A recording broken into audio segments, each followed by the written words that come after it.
Simoy ng hangin, dahan-dahan na umahaplos sa mukha ng bawat tao.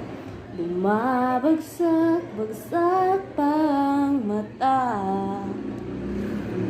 dahan-dahang uslat ang mga ilaw sa tumatlo ng simbahan.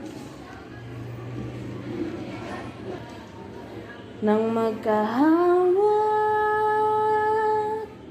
ang ating mga kamay, humawing mga ulap at sabay, nagsiawit ang mga anghel sa langit.